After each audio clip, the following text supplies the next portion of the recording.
how you doing? My name is Major, and today we got an announcement from DICE, and this announcement has been teased for quite a while by David Sirlin on Twitter and other developers through various different methods of social networking on the internet for the past couple of weeks. And today we finally got it, and it is regarding the future content for Battlefield 4. Now, we've known that Battlefield 4 is going to be getting continued support throughout the next 12 months, ever since they extended the premium calendar back in November of 2014. But we didn't know exactly what sort of content was going to come. Was it going to be more DLC? Was it going to be weapons, camos, or even new maps? Well, today, DICE released a brand new video explaining what is coming over the next few weeks and how the development of Battlefield 4 is going to change quite drastically this year. So what they first of all announced was that everything published in Battlefield 4 will go through thorough testing in the community test environment first. Now, if you don't know what this is the environment where DICE can implement changes to servers or maps and get players to test them through just naturally playing. At first it was only available to premium members on the PC, but now it has been extended to the consoles as well, and that will be coming very, very soon. And this allows many players to test the changes that DICE make into Battlefield 4 and ensure that they actually work and people like the changes that are being made before they go through into the final release of the game.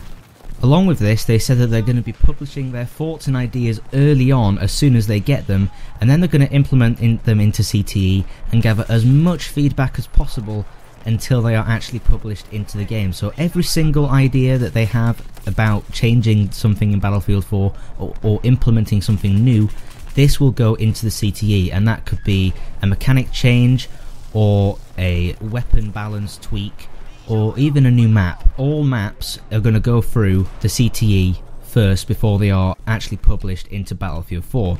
Now, they did do this with Final Stand, and as we can see, that worked very well. Final Stand had a great launch and there were very, very little bugs, and it worked very well, although some people might have argued that it took away the excitement quite a lot from the release of the actual DLC, and people weren't as excited and hyped for it as what people were for example, Dragon's Teeth. But personally, I would rather have a DLC that worked and I knew was going to work when it came out, rather than being excited for one.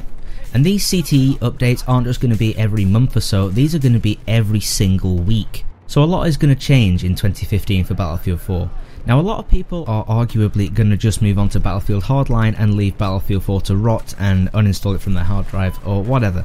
And that's perfectly fine. I'm pretty sure that DICE understand this, that not everybody is going to stay back and support Battlefield 4.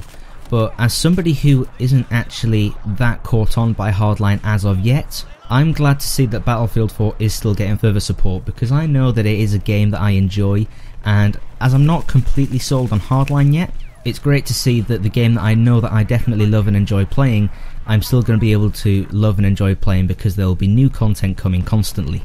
And finally, the meat of the announcement that they had was the Community Map Project.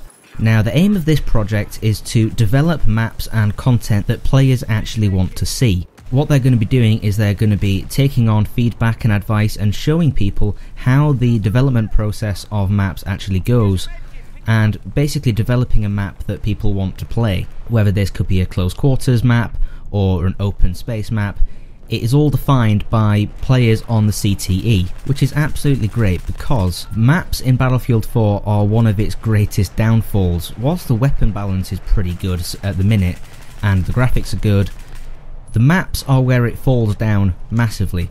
Whilst there's a great variety of maps, not all of them cater very well to each game mode. They're a jack of all trades and a master of none.